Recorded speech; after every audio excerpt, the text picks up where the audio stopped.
Hey guys, it's Pete Tansley here, and this week's question comes from Shannon, and Shannon asks, I've recently lost about 13 kilograms, but I still have this thick layer of fat on my stomach, and I just can't get rid of it. I'm doing loads of cardio, it's doing my head in. Any pointers you can give me? Shannon, that's a really good question because it's something I get asked a lot, mostly from women. Here's the thing, here's my hierarchy of fat loss. Number one is nutrition.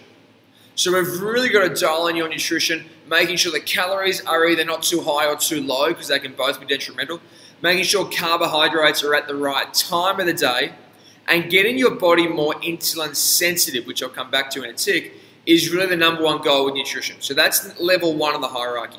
Level two is strength training. We want to be adding muscle to your body. I know that sounds counterproductive. Losing weight, why do you want to put on muscle? Here's why, because muscle is the only thing that can increase your metabolism, your basal metabolic rate, your BMR. That means the calories you burn 24/7. See, I don't really give a shit how many calories you burn during a cardio workout because there's 23 hours in the day, 23 more hours in the day after that workout. So if you only spike your metabolism for 60 minutes, then the other 23 hours are pointless. What I'd rather you focus on is lifting your permanent metabolism. So you work out for an hour, that's great, but what I'm really worried about is the 24 hours a day, the 168 hours a week, that you're burning 10, 15, 20% more calories every single hour. Think of it like compound interest, okay? You want the long term, that, a cumulative factor of burning more calories daily, weekly, monthly. And number three on the hierarchy, perhaps even number four. Number three, you could take into account lifestyle, water, sleep, hydration. The next level is cardio.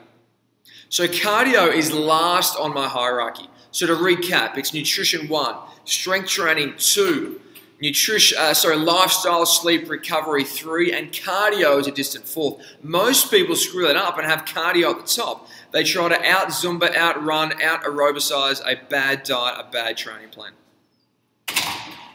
So to come back to that earlier point, insulin sensitivity is the number one goal, okay? What that means is how well your body handles carbohydrates once they enter your bloodstream.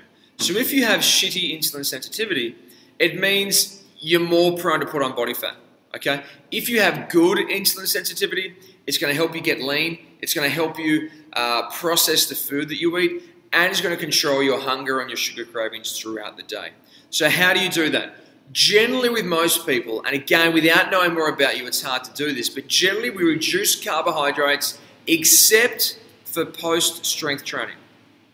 So most of your meals will be green leafy vegetables, good quality protein, good quality fats. So they're 90% of your meals. The other 10% of your meals come after lifting weights where we add in some cardio. Okay, so that's the post-workout meal is the only time we have the carbohydrates in there. Some other things are going to help. Fish oil has been shown to help. So good fatty acids have been shown to improve your insulin sensitivity. Lifting weights, again, it comes back to strength training, is one of the best ways to improve insulin sensitivity. And of course, controlling sugar binges, big calorie spikes. We want to keep those in moderation for best results. And of course, sleep, probably the most underrated fat loss tool, focusing on 6 to 7 plus quality hours of sleep every single night. I hope that helps, and I'll talk to you soon.